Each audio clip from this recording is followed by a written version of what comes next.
This is Brewing Around the Realm. I'm Dave, your amateur brewmaster, and tonight I've got a new brew day for you. Brewed up a batch of Belgian Wit. If you've been with me since the beginning, you know this is the third attempt that I've made at brewing a Belgian Wit. But I got pretty close this time.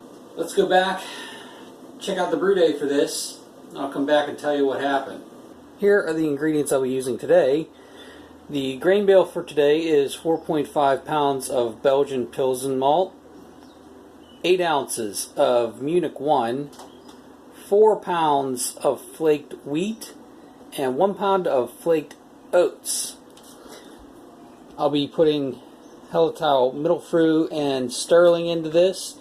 The normal recipe calls for Saaz, but I could not get Saaz. They just didn't have that available, so I decided to go with both of these.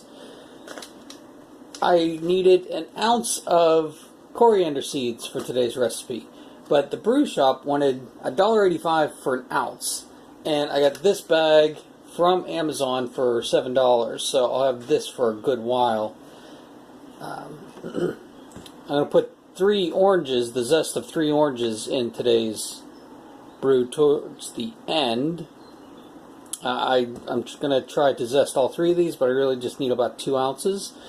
The additional ingredients are Whirlfloc, yeast nutrient. I put a tablespoon of baking soda into the mash water today, and I have WLP500 monastery ale yeast. I have this left over from the Belgian double that I brewed last time, and I didn't want this to go to waste. I ended up getting WLP611 in for the Belgian double that I brewed, so I wanted to make sure I use this up before it expires. And that's it, so let's get the mashing in. Today's mash water temperature was 168. Ambient grain temperature for today is 70 degrees Fahrenheit. And I used 17 quarts of mash water today with a tablespoon of baking soda in it. And I'm just going to dump all these in here. Today's mash is 90 minutes. Took my 1 ounce of coriander seeds here, and I'm going to just freshen them up a little bit here with the rolling pin. I think that looks pretty good. I didn't crush them up real fine, but I definitely got all of them broken. Forgot in my ingredients list that I need 3 chamomile tea bags in here as well. Last time I did this, I left the tea in the bag, but the recipe actually calls for dumping them out, so I'm going to do that this time. Because this is a 90-minute boil today, I'm going to put this directly into the kettle, and then I will sparge, and while this is heating up, I'll let the sparge rest for 20 minutes, and then I'm going to put that directly into the kettle as well. When I originally started brewing, I was told by a lot of people that you shouldn't squeeze the grain bag.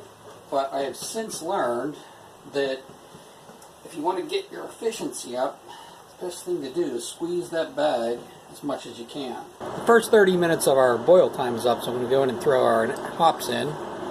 We have 60 minutes left here.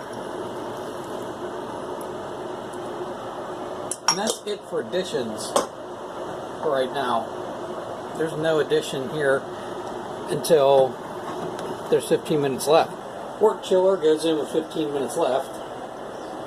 Did finally get around to making one out of a roll of copper tubing I got at Lowe's.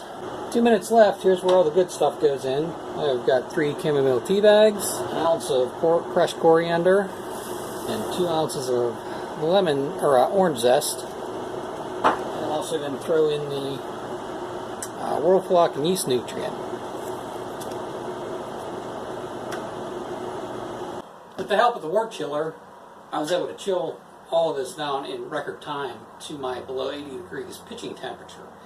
I'm very impressed with that. This was a great thing. I'm kind of sorry I didn't do this earlier, but yeah, if you're out there brewing, definitely get yourself a wort chiller or make one.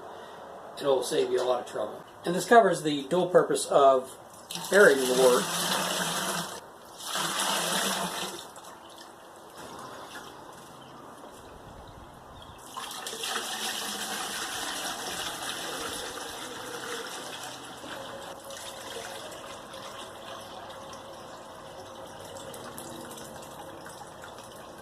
ended up with just under 5 gallons. I mean, just barely under 5 gallons. So let's get a final gravity reading here and see where we're at. 12.2. That comes out to be 1047. And the target was 1046. So that is perfect, right on the money.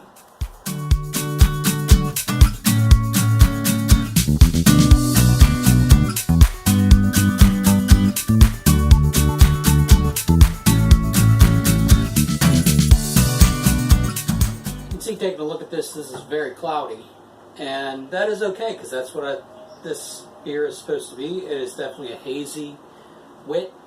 It's very similar to like a Hoegaarden, which is always hazy. It doesn't come out very clear, but I think it's good. Really smells good, so I'm really happy with this. I think it came out great. So let's pitch our yeast again. I'm using WLP500. And see if I can squeeze this down a little bit and cut the top off. I did sanitize everything, including the shears and the yeast packet.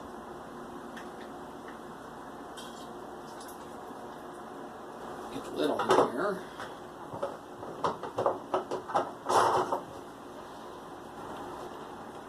There we go. I'll have to dry that a little bit, but that's it. One brew day complete. As you saw from that, it was a pretty straightforward brew day. Wrapped up pretty quickly. It actually didn't take me that much time. I've managed to get my brew day times down to about 5 to 6 hours, depending on how long and what version of beer I'm actually brewing. With the 90-minute mash and the 90-minute boil time for this Belgian Wit, that takes a little bit longer. They stretch out a little bit more than what I've been doing in the last couple of tries, but it was a successful brew day. What you might not have noticed in that video was the WLP500 yeast was made back in January of 2018, and I brewed that on June 16th. It was way too close to the 6-month timeline, and consequently that actually caused a problem. The yeast took several days to get started. It was slow to ferment. Finished out fermenting at 10:20, which was way above what I expected it to do. I really wanted to get down to about 10:10, and this should have been a 5% beer, and ended up being a 4% beer. It's fine. It didn't come out quite right, but let me get this out of the bottle here and I'll describe what I'm dealing with. Like I said, this was brewed on June 16th, bottled on June 30th, carbonated nicely. It's got a nice fizzy head on it. I was really happy with that. It smells good. Man, really smelled like oranges when it was fermenting. Today, it is actually August 4th of 2018, so it's been, a month and a half, or just over a month actually, since I brewed this. Smells good. Smells a lot like coriander. That's all I really get out of this. The orange did not survive through the brew day and through the fermentation. The entire time it was fermenting, it smelled good, smelled like oranges, but I think all the orange oil got fermented out. I should have put 4 ounces into the brew pot and put another 4 ounces in for a dry orange zesting. That's what we're going to call that. But it worked. It wasn't so bad. I could have cut back on the hops a little bit. It's a little over bitter. But it's a nice late summer drinking beer. I do like this. Problems. It's not quite what I wanted. Too much coriander. The new coriander I got is much stronger than the Brewer's Friend coriander that I've been getting from the brew shop. I got to cut back. I'm going to cut back to half an ounce next time. And honestly, I thought I was close. I thought this was going to be it. But this was the last time I brew a Belgian Wit. I get it right this time, and then I know the recipe, and I'm going to get it right, and that recipe is going to be there, and it's going to be ready every time I'll brew it the same way. It just didn't happen. So, there is a version 3 of my Belgian Wit coming in the future with a completely different grain bill and some other things going on. I'm going to put less coriander in that, more orange. I might do bitter orange peel in that instead of the orange zest, or I might actually do them in combination. I think that might be a better choice. I think this was a good beer, but it just didn't meet the expectations of what I wanted. This was also the beer that made me consider doing starters for the first time. Had I done a starter with that yeast, I probably could have revived it and had a much better fermentation experience. Go out, experiment, brew yourself a Belgian Wit, see if you can try. I think that the grain bill is good, but I'm going to switch it up for something else next time. Remember to like, comment, share, let everybody you know about Brewing Around the Realm. It's greatly appreciated. The information for this beer and the recipe will be in the brew day video on the website over on brewingaroundtherealm.com. I greatly appreciate it. Everybody go over and take a look at that. I'll put a link to that in the description below. Till next time, happy brewing!